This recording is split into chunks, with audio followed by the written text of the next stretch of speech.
Alright, people, this should be my shortest review ever. Mostly because we got rid of DEI in this country. I'm kidding, people. Don't click away just yet.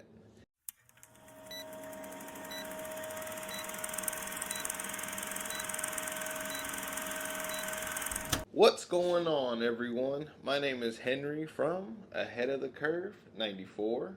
Thank you so much for tuning in to another movie review. On today's show, we're talking about Captain America, A Brave New World. Yes, I am late to this one, okay? As of this recording, I saw the movie a week ago, and I've just been sitting on my thumb, gathering my thoughts here, and you know what? Fuck it. Better late than never. Let's do this shit. Okay, people, trust me when I say this will not be a long video. Instead of the typical review that I normally do, where I go through, all my notes and my pros and cons, and no, I'm not doing all that. This is gonna be a mini review. So what's different about this style of video? Well, my notes are just a lot less scatterbrained and a little more laser focused on a few points that I want to make here. So let's get started. Anthony Mackie, his first film as Captain America. How did our boy do? I must say, okay, this dude, he has earned the mantle of Captain America, okay? So do not let me take anything away from this character or this actor, okay? Completely made it 100% his own. I cannot say the same for old Harrison Ford, who, by the way, is replacing William Hurt, who passed a few years ago. I found it really interesting that we chose a much older actor to replace the one we just lost. I mean, it kind of seems a little counterproductive long term wise, but yeah, he plays Thaddeus Ross, Thunderbolt himself. If you saw The Incredible Hulk, Captain America Civil War, Endgame, Infinity War, he pops up in those movies. Also shows up for the intro of Black Widow. I've always wanted to give him the old, trademark gut punch that we love to do in this production studio. We love a good gut punch.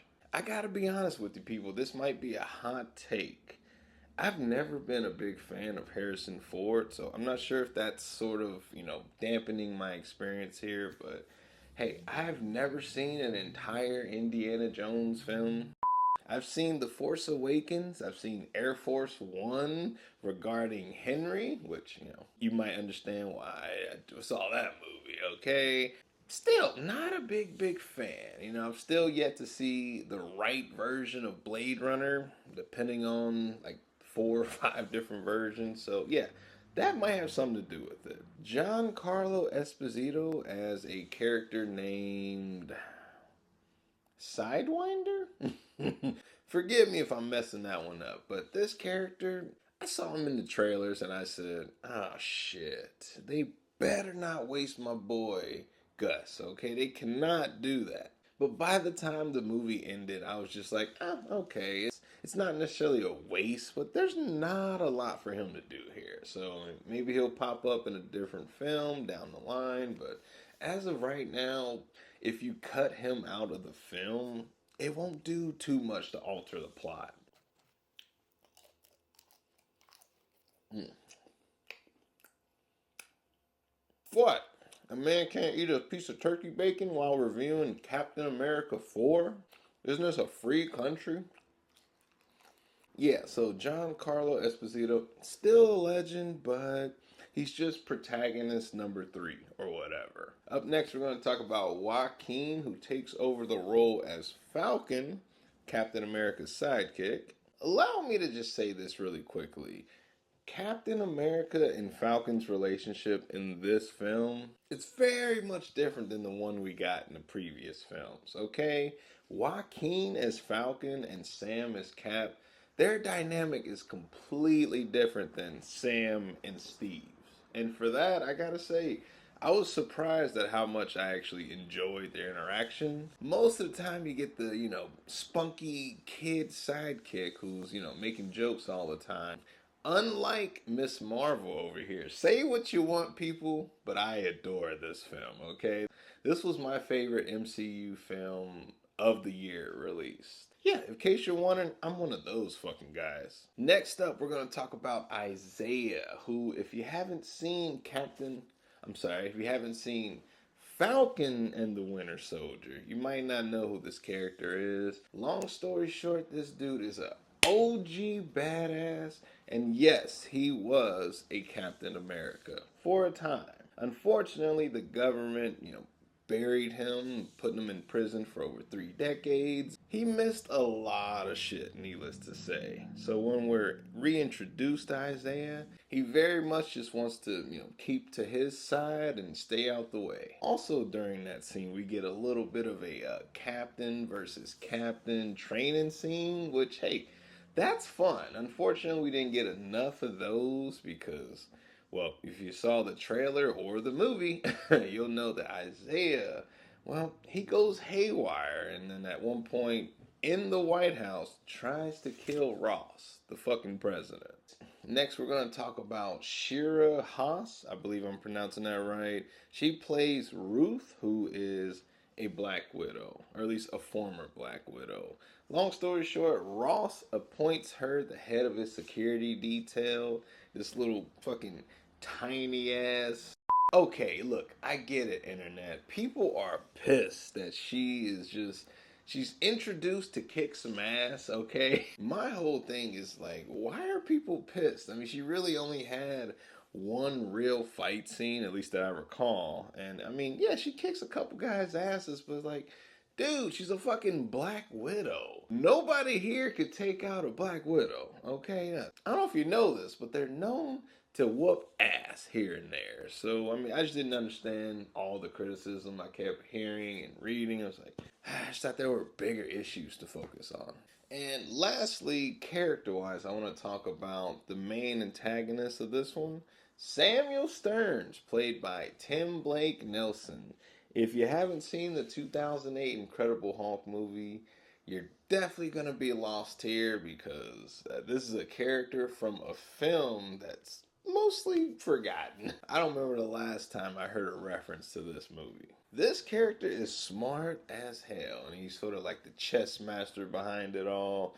Think like fucking John Kramer from the Saw films in a way. I mean, he's always 5 to 10 steps ahead of everyone. At one point, he goes full Riddler from the 2022 Batman film.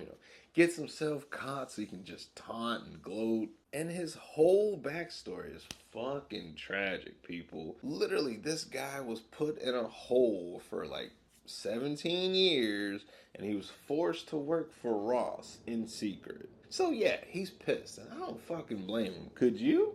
Unfortunately, it feels like they can't commit to him as the film's real antagonist. So instead, we put him away, and then we build up to Red Hulk, played by Harrison Ford, of course. This isn't probably an original thought at all, but when I saw that in the trailers, I didn't think that would be the climax at all. Like, to be fair, this is what you do to set up a third act, not use it as a third act. So, I gotta say, it's a fun fight. Yes, I'm not gonna lie to you, but it's a little disappointing. It kind of just ends abruptly, instead of Sam using his gadgets and his tools and all that.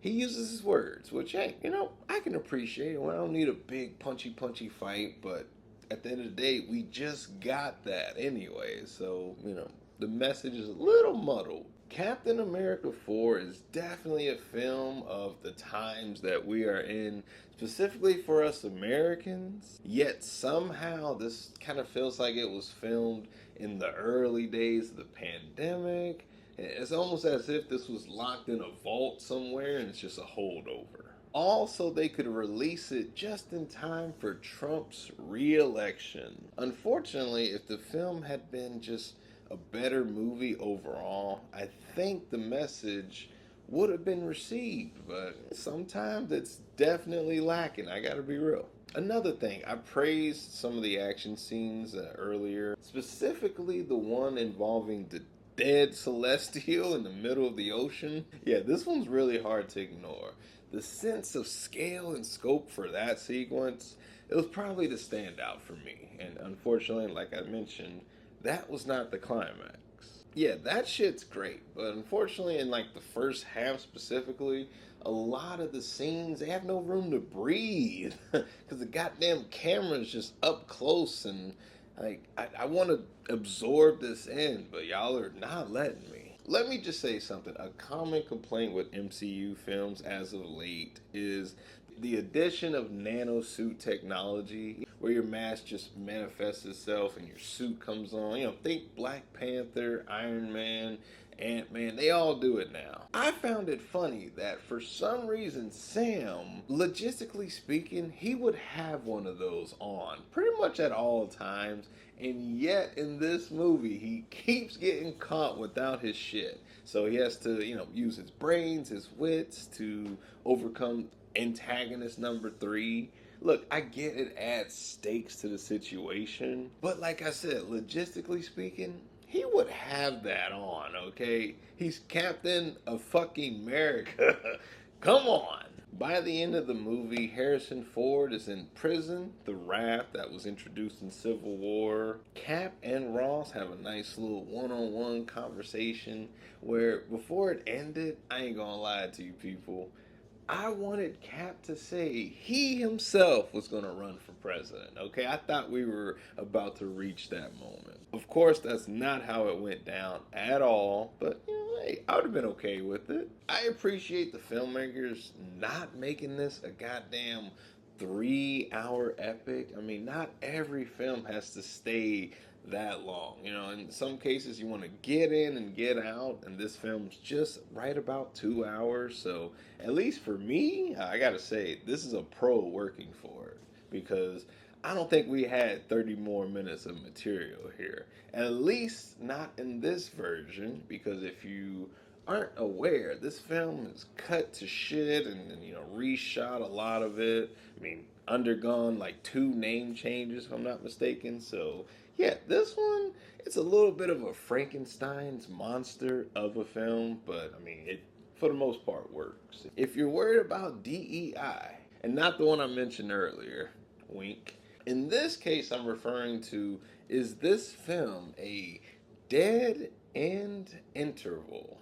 Yeah, okay, that was a bit of a stretch here. But you know what? For the sake of the joke, let's continue. This could be the bridge between what was considered a decent or mid Marvel movie versus a great one. Where do I stand on that? I'm gonna be real. As of right now, I'm thinking it's a high stream it. Okay, yes. Once this comes out on Disney Plus, I'll give it another rewatch. I'll have the ability to do it at home where I can take piss breaks and all that. But I gotta be honest, I don't plan on buying a copy of this. This is not a movie I would deem added to the collection. Not at all. At least as of yet. Clearly, I really like the Marvels, so I should tell you where Captain America 4 lays in regards to recent MCU films. Hey, look, I'm just being real. It's okay, it's just not horrible, and it's definitely not great. Personally, I think it's on par with the first Captain America film, which you'll notice I also do not have on set here because I don't own it. Stay tuned because next year we're going to review all 4 of them. So I will go into further details with this movie, of course, then. But for now, hey, it's mid Marvel, okay? And that's where we're at. I still think it's better than Deadpool and Wolverine. Yeah, that one really hurt. Your boy's a big Logan fan, so you know what? That's okay.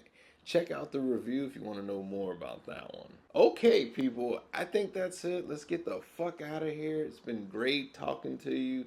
Thank you so much for stopping by the studio, of course. Let me just say that. My name's Henry from Ahead of the Curve 94, and I'm signing out, y'all.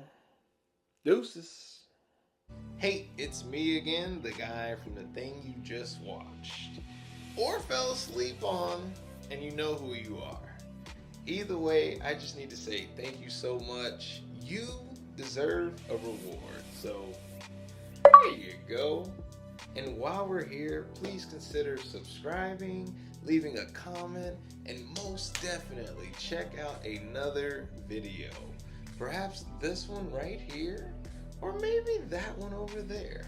The choice is entirely up to you. And that is the Ahead of the Curve promise.